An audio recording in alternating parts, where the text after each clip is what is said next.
Et la raison pour laquelle on est ici, c'est pour ça aussi, pour exiger de la direction du respect. Respect pour les agents qui sont là, respect pour les agents qui demandent tout simplement à faire leur travail bien comme il faut et à répondre aux besoins de la population.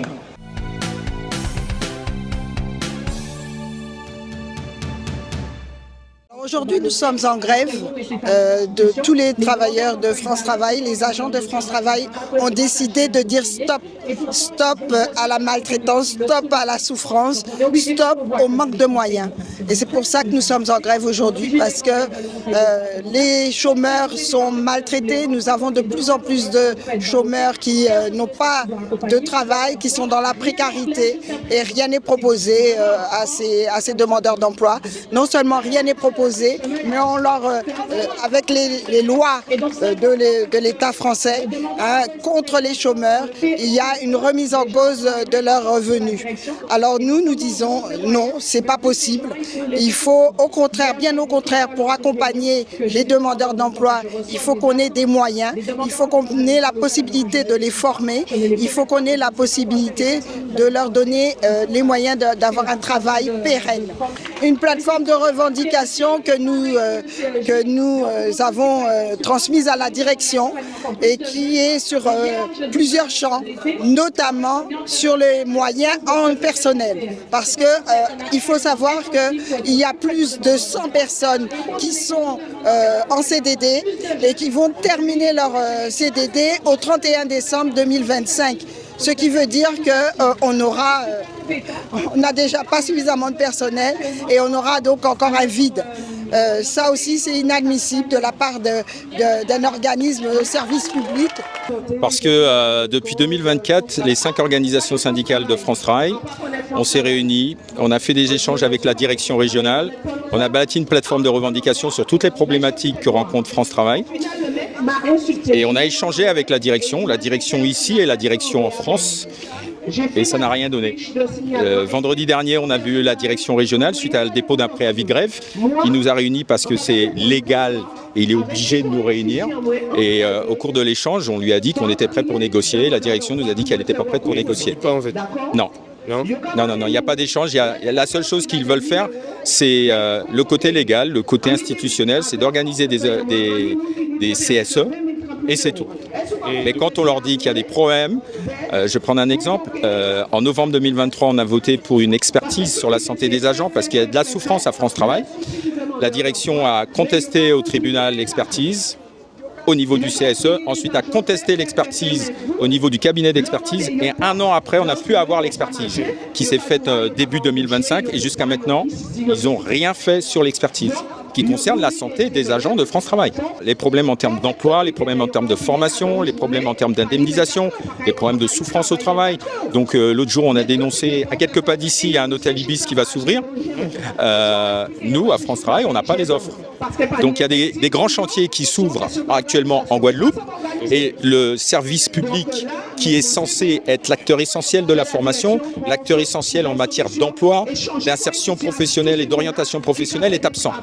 Et ça, c'est pas normal. Et donc, c'est une question vitale aujourd'hui d'être ici, parce qu'il en va de la pérennité de nos métiers et du sens même de ce service public. Parce que demain, il pourrait très bien nous dire que c'est fini et à la limite s'orienter uniquement vers le contrôle et la sanction au niveau des demandeurs d'emploi. Et ça, nous, on n'est pas pour. Ah ben là, on combat, ça fait plusieurs mois, depuis l'arrivée de France Travail, les agents en tout cas sont en difficulté. Une difficulté qui est latente mais qui va en augmentant.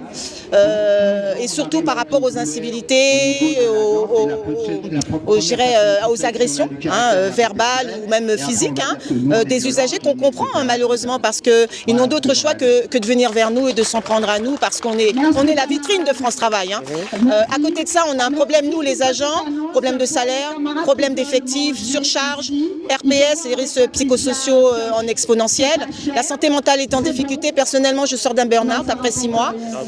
Donc je suis pleinement concernée et c'est pour ça que je me fais le témoin de cette situation parce que c'est grâce aux syndicats en fait que j'ai réussi aujourd'hui à être devant vous pour parler de nos difficultés qui sont celles de l'ensemble des agents de France Travail. Bah écoutez, moi j'étais en surcharge. Moi je suis dans l'indemnisation, donc je travaille avec l'argent. la corde sensible, le nerf de la guerre. Donc quand vous avez un demandeur d'emploi qui vous dit oui mais je comprends pas, je suis pas payé parce que la réglementation ne peut pas faire qu'on le paye. Et bien la difficulté c'est que cet agent-là il vous agresse. Ah vous n'avez pas CV A1, vous ne pouvez pas faire en moins, etc. Donc on a des choses comme ça qui nous reviennent. Moi j'ai été en surcharge parce que honnêtement je ne suis plus en capacité de prendre cette responsabilité de dire aux gens je ne peux pas les payer. Je refuse aujourd'hui d'appliquer cette responsabilité parce que c'est pas la mienne en fait. C'est la réglementation, c'est les gouvernements qui nous imposent de faire des choses comme ça. Et le burn-out, il est arrivé tout simplement, insidieusement, parce que fatigué, des maux de tête, ne plus avoir envie de travailler, être aigri au quotidien. Tous ces éléments font que j'ai eu un accompagnement thérapeutique et médicamenteux. La direction a été informée parce que j'ai tout de suite signalé les difficultés. Et aujourd'hui, j'ai dit à la direction, j'ai écrit à la direction qu'aujourd'hui, je me fais le témoin de cette situation qui est généralisée malheureusement. Voilà. Qu'est-ce que la direction vous dit? De me reposer. Ah, de vous reposer? Oui, de me reposer, de prendre soin de moi. J'ai dit, non, en fait, je ne vais plus être en arrêt de travail, je vais être au combat et je vais être devant la direction régionale. Parce que ce que j'ai vécu là, je pouvais perdre ma famille et moi-même. Et vraiment, c'est pour ça que je témoigne en force comme ça, parce que je me dis, non, il y a beaucoup de collègues qui sont dans ma situation et qui n'en parlent pas. Moi, j'en parle. Je le dis haut et fort. Et pour vous dire, de mai à la semaine dernière, j'ai envoyé de nombreux courriers à ma direction pour leur dire, attention les gens, faites attention à ce que vous faites avec nous les agents. Je suis le témoin de ce qui se passe et de manière générale. Et c'est important. Nous sommes des conseillers. Réglementairement, nous devons recevoir 180 personnes. Actuellement, nous en recevons 500, 600, 700, 800. Ce qui signifie en substance que les conditions d'exercice de notre travail ne sont pas réunies. Quand vous recevez 900 personnes au lieu de 150, c'est un peu comme si vous essayez de mettre une piscine dans une bouteille d'eau.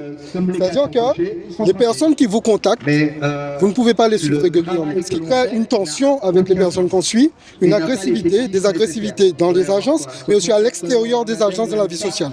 Donc ce que nous demandons à notre direction, et c'est la raison pour laquelle nous sommes allés en France voir la direction générale, c'est qu'elle mette des moyens qui sont en phase, qui sont en adéquation avec les défis qu'on a à tenir ici.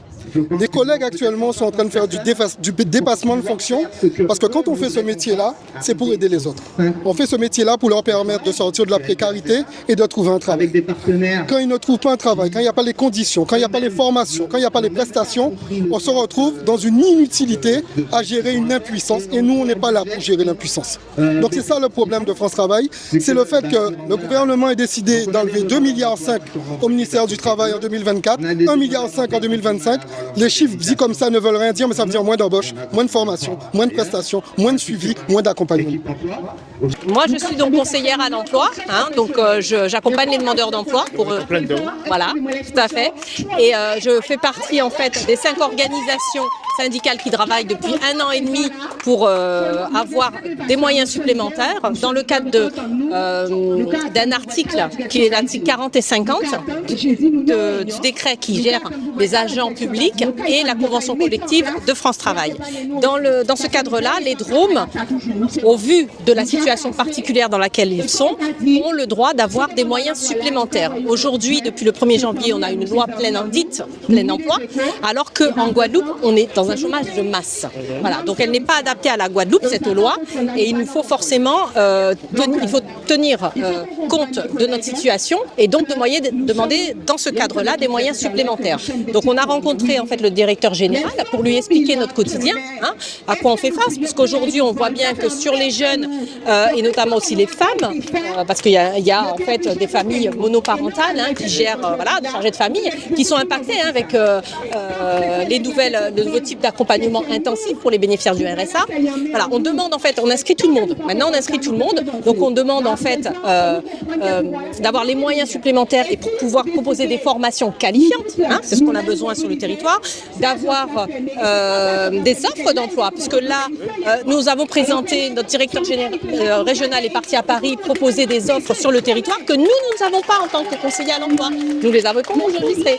Ça veut dire que les Guadeloupéennes et les Guadeloupéens n'ont pas, on ne peut pas leur proposer ces offres-là, alors qu'elles sont sur le territoire. Donc ça, on le contexte, on le déplore, on veut les moyens, on veut toutes les offres pour pouvoir les proposer aux demandeurs d'emploi et les accompagner de la meilleure façon qui soit. Voilà.